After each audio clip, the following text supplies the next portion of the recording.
Welcome to Lab Life with the Air Force Research Laboratory. Hi, I'm Michelle. And I'm Kenneth. Hello, folks. Today we are joined by Lieutenant Colonel Razvi and Captain Cochell to discuss Air Force Rugby, the importance of nutritional aptitude, and how their Fit to Live mission is aiming to change airmen and guardians' health for the better. In 3, 2, 1. Lieutenant Colonel Razvi and Captain Cochell, welcome to the podcast. Thank you very much. We're very glad to be here. Thanks, appreciate it. I have to say, when I met you, I kind of had a Ted Lasso moment because you both are involved in Air Force Rugby, and I don't know any of the terminology, just like when you took a football coach and put him on the pitch in England to coach some soccer people. He didn't know any of the terminology, so that's how I felt. Could you tell us a little bit about your involvement in Air Force Rugby and maybe a couple of slang terms to get me up to date? Yeah, no, definitely. So the biggest thing I would say, going back to Ted Lasso, rugby is usually played in two halves. So it definitely takes place over that. So it depends on if you're talking about rugby sevens or rugby 15s. And what that means is that's talking about the number of players that are on the field. So traditionally, rugby is played with 15 players on both sides, but the actual Olympic sport is rugby sevens, which is the same size field, but you only have 7 players on that field. And when we're talking about the field or the pitch, it is 110 meters long and usually at least 50 meters wide. So it is very large. It is larger than a standard American football field. But yeah, no, rugby's been around for a really long time. It's been around since 1823. As legend has it, they were actually playing what we call soccer, football at that time. And someone actually picked up the soccer ball and started running. And that's, as legend has it, how rugby began. And it kind of developed further on from there. American football, at least the NFL, was established in 1920. So there's a lot of developments in rugby before that. And for example, some of the terms, you have some terms in there as well that come from rugby, which is in American football, you have a touchdown is how you score. It actually comes from rugby because when you score in rugby, you actually go past the try line and touch it down at the end. And that's actually how you score. But it was called a try because back in the day when rugby first started, you actually got 0 points for an actual score for actually touching the ball down. Then you got to try and attempt to kick through the post to actually score. So a little different there, but definitely a very fast moving and evolving game, a continuous sport that's kind of attracted us to it. And that's actually how I met Mitch. Yeah, so a couple aspects of rugby that most people wouldn't know, most Americans that are used to just football, they see that sometimes there's stoppage in play, which is fairly unusual in rugby, but there are stoppages. When those happen, it's most likely because of a penalty. And so probably the most notable thing from rugby that people remember are what's called a scrum. There's about 8 guys from each side, usually the big guys, and they're all in a very coordinated way coming together and pushing against each other. And so the goal is to push the other side a little bit backwards so that when they roll the ball in the middle, the ball goes to your side, you can pick it up and start playing. And so rugby is that type of continuous game where it could be going for 20 minutes straight, no stoppages. If the ball goes out of bounds, you may have also seen where they lift a guy up. They lift him up 15 feet in the air and they throw the ball to him. That's another way that you can get the back from a penalty or just going out of bounds. So those are some of the different aspects of rugby that really make it unique. It's difficult to learn those if you're not familiar with them, and it takes a little bit of time, but it does really make the sport fun. One notable point that makes rugby different from most American sports is the interactions with the referee, who we call the sir. And you call him the sir because you give that person the utmost respect, regardless of what the call is. If the call is against you, it doesn't matter. You call them sir, and you have to abide by whatever that call is. It's very different from American sports where it's pretty common to argue with the referee. And so respect is crucial in rugby, both with the sir and with the opponent. I think that's an aspect that drew us to rugby, where it's very different, and you have that respect just with everybody on the field. So that's a great point there that you made, this idea of like, respect, that constant motion, the camaraderie and teamwork. We're definitely going to come back to it, but I think it's important first, now that we have an idea of what rugby's all about, how you both connected with the Air Force and eventually with the Air Force rugby team. So starting over with you then, Lieutenant Colonel Razvi, what originally drew you to the Air Force and what was your first assignment when you started? Yeah, no, definitely. So I've been in the Air Force now for about 14 years. I actually had my undergraduate degree in philosophy. Of course, couldn't do much with that. So it was either get my PhD or go to law school. I chose to go to law school. And while I was there at what's now Texas A&M Law School, I applied for the 2-year graduate law program to get into the JAG Corps. And my first duty station was at Whiteman Air Force Base in Missouri. That was interesting to me. I grew up for the most part in Texas. So going to Missouri in an actual winter climate in seasons was a little bit different for me, but it was a great base. It was a great experience. It actually deployed to Iraq from there and was prosecuting detainees as well at the Central Criminal Court of Iraq. But I've done a various number of jobs, from being a chief of military justice to disability counsel, to a medical law consultant, to a deputy staff judge advocate, to being the legal advisor at the Security Forces Center, now here being the staff judge advocate for the 711th Human Performance Wing. And I also deployed to Afghanistan as well, doing contract and fiscal law. So I've done a lot of very different legal jobs in the realm of Air Force and a lot of different commands, but it's all been kind of a mix of military justice, a little bit of medical law, and civil law and ethics is really what we cover. But it's been a great ride so far, and I'm looking forward to the rest of my career. And before we go to Captain Cochell's side, I'm interested. So you mentioned a lot of, you've done a lot. that is an amazing career to span so many different titles. But for those who may be curious, myself included, why would we need, especially at the 711th, a medical law team? Like, what does your team exactly do, or why is that role necessary? So I'm more of a general counsel for the wing. What I do is I provide not only medical law advice for maybe human subjects research or animal research, but really anything that they need assistance on, whether it be formed in agreement, a partnership with an outside organization or entity, evaluation of intellectual property, maybe agreements, terms and conditions for some software that we want to license and take on. Or maybe it's just off-duty employment or general ethics for an individual that wants to start up an outside business or take on another job with another business. Then I would be able to help them navigate those kind of ethics rules and regulations there. I think it's important. I think everyone would agree that it's an important piece of the puzzle, that if you're trying to navigate through all the laws and regulations without an attorney, it can be very difficult. Even I, reading some of the congressional bills, legislations, Appropriations Act, and things like that come out, it's very difficult to get through. And I think it's very important to have someone within the JAG Corps, a legal advisor, to assist you, to help you navigate that. And that's really what I think my position is about, is that I'm really not a door to tell you, no, you can't do that. It's more of a window to show you the different pathways you can go to actually get there, to get either the piece of equipment you want, to get the piece of technology you want, to establish the agreement you want. That's really how I see this position.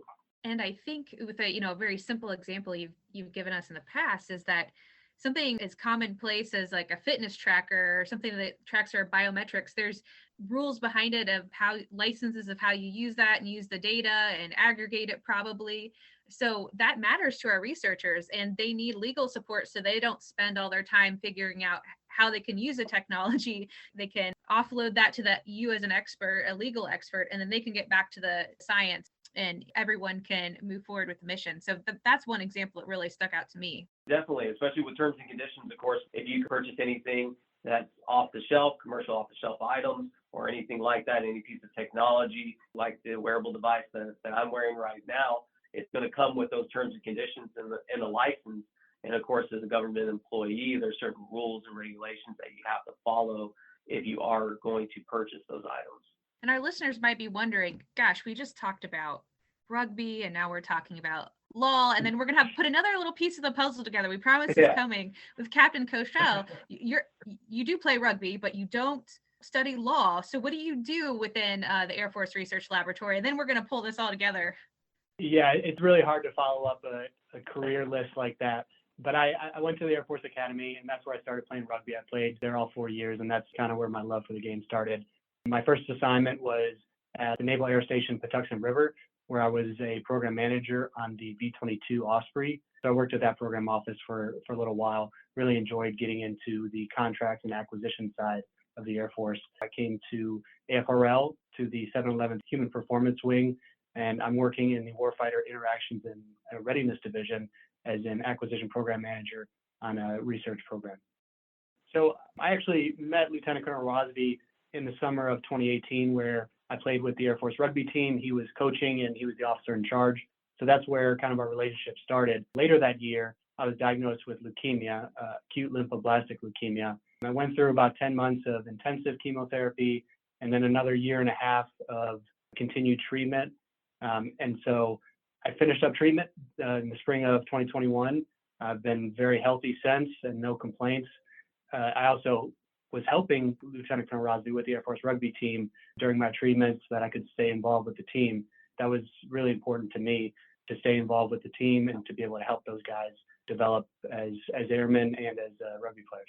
In that intense part of your life where you went probably from the best shape of your life to literally having poison and treatment put in your body to make it healthier again, what was that like for you? It was really difficult because I, at that point, was probably in some of the best shape of my life playing rugby. And then that hits you and you literally are not able to do anything. You're sick most of the time. And so it was very difficult.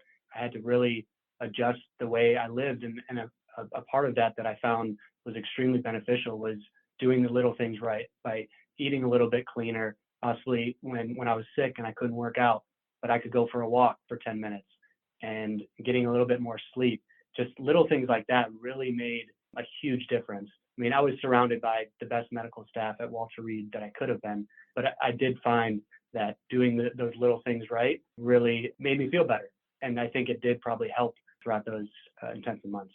And if I could just add, when he played in Armed Forces, I mean, he was one of our lead guys on the team. He made every tackle. Any size guy that would run down the field, he'd be able to take them down. And he was a huge backbone of our team. And that's another reason why we wanted to also bring him back. But the biggest thing I would say, going back to the difference between rugby and other sports, is that we definitely see ourselves as more of a family. Even though you're not in season or not in a camp or tournament, we're still connected. We're always staying connected to one another. And we're not going to let you fall off the radar just because something else is going on.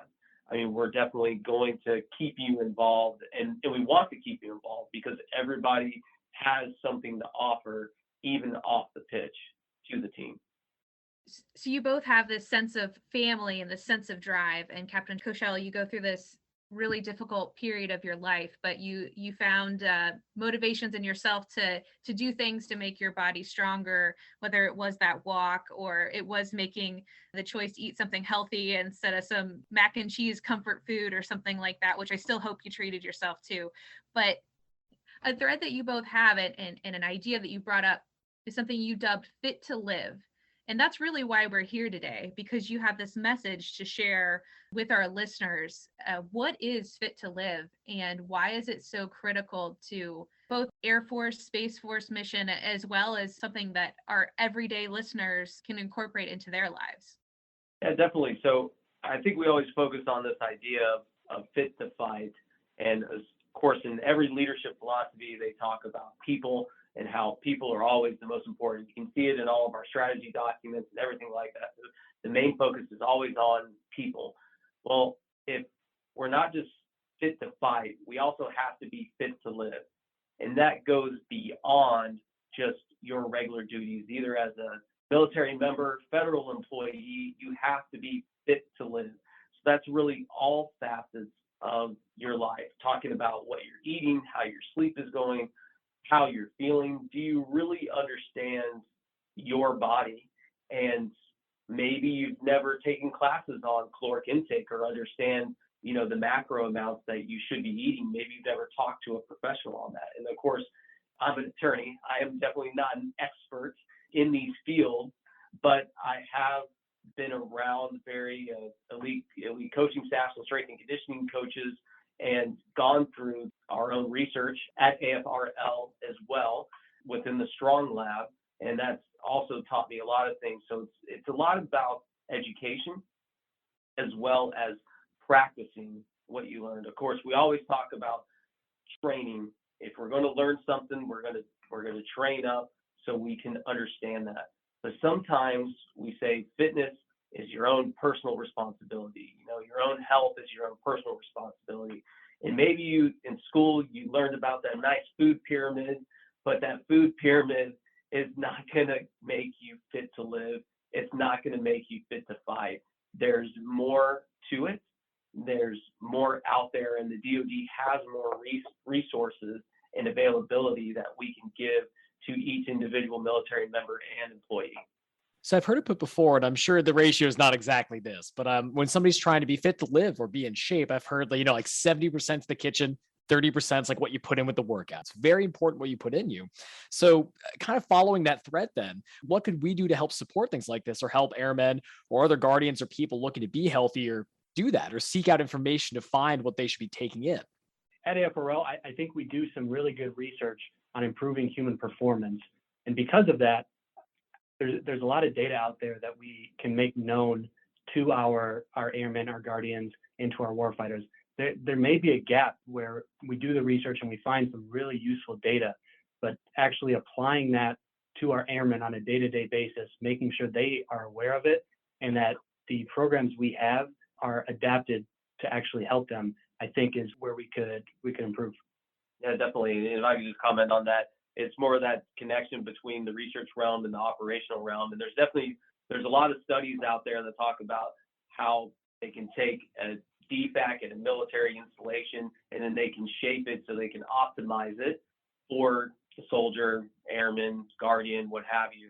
There's also a lot of research and survey data from individuals on the idea of what is it on a military installation food-wise that attracts you to it or repels you. I would say in most it's the latter because of the lack of grab-and-go options, healthy options, especially for lifestyle.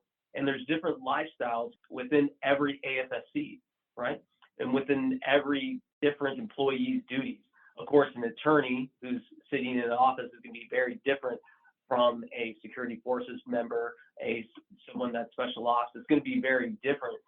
So we need to cater to those. And the big thing about the research too is that we always find out these research studies all show that if you apply the education and the resources to the member, you're going to get the results. So we find that out, but yet on the back end, we don't act on that research. We don't follow through. We don't have the other modifications to the DFAC. We don't have the other modifications within our workout structure. We don't have those other modifications and support systems that the research is showing us. And going through the Strong Lab, the research protocols and everything. I mean, I know it helps being 40 going on 41 now, and I'm still able to run around with high school rugby kids that I'm coaching and still keep up.